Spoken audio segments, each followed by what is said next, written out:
좀 더 건강한 삶을 위해서 다양한 의학 지식과 정보를 드리는 생생클리닉입니다. 오늘은 치과 전문의 조근철 원장과 함께합니다. 원장님 어서 오십시오. 네, 안녕하십니까. 네, 오늘은 아데노이드에 대해서 소개를 해주신다고 하는데 전 정말 생소합니다. 처음 들어보셨나요? 네, 뭔가요 아데노이드가? 진료실에서 보호자분들께 설명을 해도 사실 아데노이드라고 하는 이 조직 자체 이름도 생소해하시는 분들이 정말 많으신데, 네, 조직의 이름입니다. 혹시 편도는 들어보셨나요? 편도 들어봤죠. 편도선. 네, 편도선. 감기 걸리면 맞아요, 편도선이 맞아요. 부어요. 저는 맞아요. 특히 심합니다. 편도선 같은 경우에는 이제 목 옆에, 네. 목구멍 옆에 두 개가 이렇게 있어서 그렇죠. 우리 보통 이제 내과 진료 받으러 가면 해보세요 하고 네. 이제 혀를 이렇게 나무 짝대기로 누르면서 이렇게 보면 편도가 부었습니다. 양쪽에 벌겋게 부어있는 조직이 보이잖아요. 네네. 보이니까 그리고 이름도 더 익숙하고. 네. 그런데 아데노이드는 기본적으로 눈에 보이지 않습니다. 어디 있냐면 비강의 가장 뒤쪽.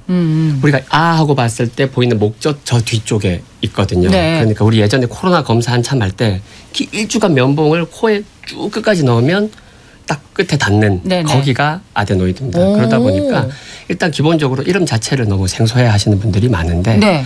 그래서 이제 오늘 드리고 싶은 이야기는 그 아데노이드라고 하는 조직이 비대가 되면서부터 일어나지는 일들을 저희가 설명드리려고 하는 겁니다. 그러면 이 아데노이드가 뭐 구강과 구강호흡이라든지 뭐 그 질환과 어떤 관련이 있다는 그렇죠. 말씀이신 연관이 거잖아요. 있습니다. 네. 아데노이드라고 하는 조직이 일단 그 목구멍 뒤쪽에 있는데 그게 이제 편도랑 마찬가지로 면역 조직입니다. 우리 면역을 담당하는 조직이라 그래서 우리가 감기에 걸리면 편도가 붓는 거거든요. 네네네. 이제 감기균하고 싸우려고 바이러스랑 싸우기 위해서 그런 건데 근데 이제 원래는 정상적으로 성인 크기의 2배까지 성장기 때 커지다가 성인이 되면서 다시 작아지거든요. 아데노이드가. 성장기 때 커져요? 네, 원래 2배까지 커지는 게 정상으로 알려져 있고요. 예. 마치 이렇게 비교할 수 있어요. 전쟁이 끝나고 평화가 찾아오면 네. 군사 훈련소를 좀 줄여도 되지만 한참 막 전쟁이 일어나고 있는데 맞아 키우는 거랑 마찬가지죠. 그러다 보니까 이제 아데노이드라고 하는 조직이 커져 있는 것이 어느 정도까지는 정상인데 네. 문제는 여러 가지 다른 원인들 뭐 비염이나 만성적인 알러지성 비염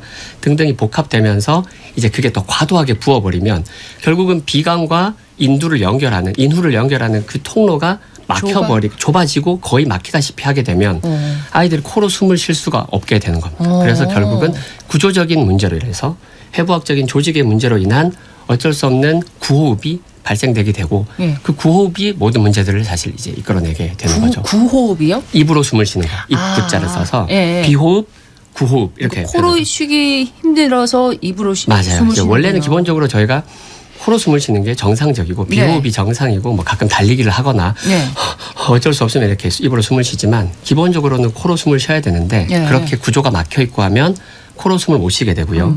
그러면 이제 입으로 숨을 쉬게 되면 혀의 위치가 제일 문제거든요. 기본적으로는 우리 혀가 입천장 위쪽을 가득 채우고 있으면서 상악의 자연스러운 이런 확장과 성장을 우리가 도와줘야 되는데 입으로 숨을 쉬게 되면 일단 기본적으로 혀의 위치가 하방으로 떨어지게 됩니다.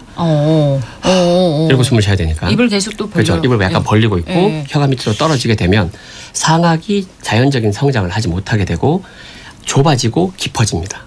상악 자체가 좁아지고 깊어지는 게 첫 번째 생기는 문제고 상악이 좁아지게 되면 어금니들끼리 정상적인 교합을 이루다가 어금니가 좁아지니까 교합에 간섭이 생기면서 이가 잘 안 물리게 되고 그로 인해서 아래턱 자체가 이렇게 밑으로 떨어지게 되죠. 아래턱이 밑으로 떨어지는 건 결국 두 가지 이유 때문인데 입으로 숨을 쉬기 위해서 턱을 벌리고 있으니까 떨어져 있고 어금니들끼리 교합에 간섭이 생기니까 또 더 열리는데 그렇게 계속 벌리고 있다 보면 위에 어금니와 아래 어금니가 서로 만나기 위해서 내려옵니다. 위에 어금니가 내려오고 밑에 어금니가 올라가면서 서로 만나게 되면 입을 벌린 상태에서 어금니들끼리 먼저 만나버렸으니까 이제는 입을 더 다물고 싶어도 다물 수 없는 우리가 교합의 고경이라는 표현을 쓰거든요.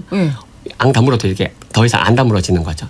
옆에서 보면 얼굴 자체가 되게 좁고 길고 턱은 밑으로 이렇게 떨어져 있고 입은 벌린 상태인가요? 벌리고 있고. 근데 어금니들은 다 있고. 맞물려 있군요. 네, 맞물려 있고. 그러니까 이제 얼굴이 기본적으로 길어진 얼굴이 고착화돼 버리는 거죠. 그러니까 계속해서 코로 숨쉬게 되면 입으로 숨쉬게 되면 코로 못 쉬니까 입으로 숨쉬게 되면 어떤 구간 이런 구조라고 해야 되나요? 얼굴의 형태가 바뀌어 버리는 겁니다. 그래서 그것을 우리가 통칭해서 아데노이드형 얼굴이다. 검색창 같은 데 검색을 해보시면 아데노이드까지만 검색을 하셔도 아데노이드형 얼굴이라는 게 연관 검색으로 자동으로 뜰 정도로 이게 하나의 연관된 일로서 저희가 이제 다 밝혀져 있고요. 그러면은 성장기 때 주로 발생하는 거네요. 맞습니다. 근데 그 성장기 때 또 치아나 이런 뭐 얼굴 윤곽도 또 변하니까 맞습니다. 다 영향을 얼굴이 끼치는군요. 계속해서 성장을 하고 하루하루 조금씩 변해가는 와중에 그러한 형태의 구조적인 문제가 이러한 형태의 시리즈적인 문제를 만들어내면서 네. 결국은 얼굴의 형태 자체를 바꾸게 하는 이런 일이 발생되는 겁니다. 그럼 이비인후과 치료부터 먼저 받아야 되나요? 일단 기본적으로는 이비인후과 치료가 우선이라고 생각을 하고 있고요. 이비인후과에 먼저 가셔서 이게 정말 원인을 파악하셔야 되는 겁니다. 이게 네. 단순 알러지성 비염 때문인지 아니면은 그냥 만성 비염인지 혹은 아데노이드가 정말 부어서 그런 건지 이런 것들을 이제 내시경을 넣고 엑스레이를 찍어가면서 감별 진단을 해야 되는 거죠. 그럼 그 원인이 무엇인지. 비염이 따로 있고 또 원인이 아데노이드일 다양하게 수도 있을 있고. 수 있죠. 원인에 따라서 이제 이비인후과 선생님께서 치료를 해주시겠죠. 네. 그래서 뭐 비염이 원인이면 뭐 적절한 약을 쓰실 수도 있고 아데노이드 같은 경우에는 말씀드린 것처럼 조직이 부어 있는 상태이기 때문에 경우에 따라서는 전신 마취를 하고 이걸 절제하는 수술을 하는 경우도 있어요. 네. 이거는 왜냐하면 비염은 염증이니까 약을 써서 성장기인데도요? 가라앉힐 수 있는데 그렇죠. 그래서 그런 절제술이 정말 필요할 정도로 너무 심할 경우에는 그런 형태의 수술적인 치료가 필요할 수도 있고요. 그리고 일단 저희 교정과 입장에 치과 교정과 의사 입장에서는 이제 그런 환자들이 오면 네. 이게 어디까지 진행돼 있는지를 저희가 일단 보죠. 처음에 약간 상악이 좀 좁아진 정도다. 그러면은 상악을 넓혀주는 치료를 할 수 있고요. 네. 그다음에 상악이 좁아졌고 그다음에 하악까지 이렇게 밀려 내려간 양상까지 더 보인다. 그렇게 되면 상악을 일단 넓혀주면서 그 상악의 추가적인 수직 성장을 막아줘야 돼요. 상악이 밑으로 자라면 자랄수록 하악이 밑으로 더 밀려서 얼굴이 더 길어지기 때문에 네. 그런 얼굴이 길어지는 것을 막아주기 위한 성장 조절 치료 같은 것을 해줄 수도 있는 거죠. 아니면은 이렇게 병행하는 것도 그렇죠. 괜찮겠네요. 일단은 이비인후과 보통은 치료와. 이제 평소에 아이가 코로 숨을 잘 못 쉬고 있는 모습을 그냥 대수롭지 않게 여기시고 비염이겠지 하고 넘어가는 그쵸, 경우가 맞아요. 있었거든요. 맞아요. 저도. 그냥 네. 비염이겠구나 하고 그냥 감기 때 됐으니까 네. 한절기에 코가 막히네 그 정도까지만 생각을 하시고 그런데 얼굴형까지 바뀌기 시작하면 심각한 거군요. 그거를 잘 모르신 채로 그냥 애가 상악이 좁아지면 이가 날 자리가 없으니까 막 삐뚤어져서 오거든요. 예. 그럼 이제 교정과부터 먼저 오시는 경우도 있죠. 치과 교정과부터 먼저 진료를 받으러 오셨는데 저희가 보니까 아이고 엑스레이를 찍어보면 아데노이드가 얼마나 커져 있는지 저희는 다 확인할 수 있으니까요. 기본 엑스레이 상에.